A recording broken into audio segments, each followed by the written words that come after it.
This time on You Break It, You Fix It, we are talking about a tool that can save you a trip to the hardware store.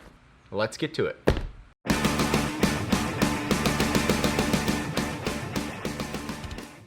Welcome back. I'm so glad you're joining me today. I have a tool that I love to talk about.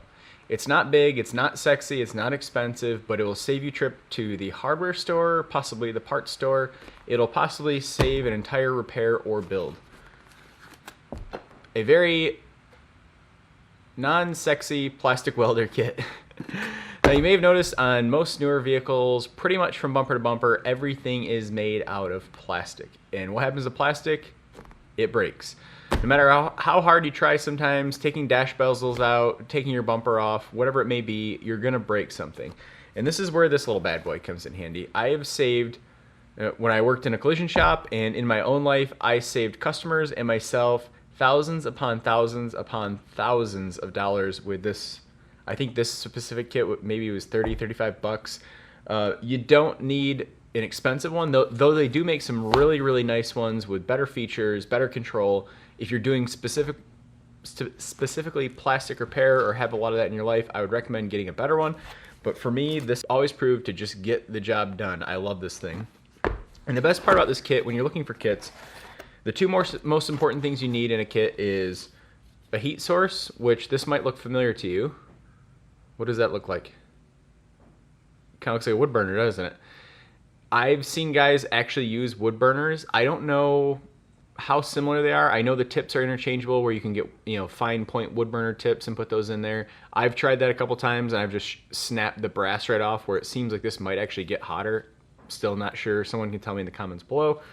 So you get a heat source, and the second and most important thing you want in the kit is some nice stainless steel mesh.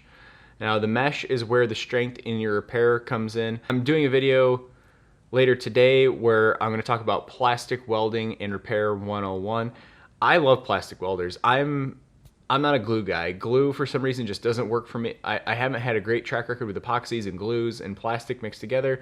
It seems to be there are two worlds when it comes to that. There's the guys that are like glue everything and be done with it, and there's the guys that are like, no, only plastic weld with mesh. That's the only way to repair it. And I am one of those guys because this is just what I've had work the best. I'm not anti-gluing things, but for some reason I just have a better result with a plastic welder. And in a lot of plastic welder kits, it comes with filler rods, but the thing with plastic is it's kind of like aluminum alloys and just general metal alloys. You never know until you start working with it what alloy or what type of plastic it is. There are many different types of plastic, and you got to make sure you have the right one. You can't just use any old filler rod for the plastic piece that you're welding. And I'll show you, and I'm going to show you a trick in the Plastic Welding 101 video that I'm doing of how to get around the filler rod issue.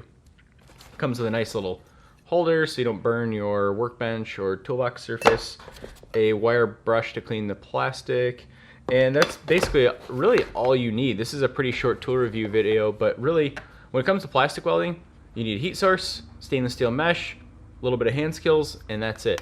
And stay tuned for that other video of Plastic Welding 101. I think you're really gonna like it, and it's gonna save you a lot of money, and it's gonna be a new skill in your toolbox that you can use. And I'll put the link for a plastic welder. I bought this a long time ago, so I don't know if I can find this exact one, but I'll put a link for this one in the description below. This is the one I've always used. Typically, when it starts to, I think I got about 10 years out of the last one, and it just, started acting. I mean, it's just a heat source. That's all it is. It doesn't have any fancy functions, but the tips go bad eventually, and for $25, $30, $35 or whatever, I just get a new one. It comes with a stainless steel mesh, which lasts me a very, very long time because you only use a little bit at a time. So that's my take home for you today on this tool review is get a plastic welder. Not only is it just a really inexpensive tool to have laying around that will save your butt, but it'll also save you a lot of money, and a lot of money in parts and glue. Epoxy glues get expensive, and you can fix a large percent of your vehicle with just this little tool.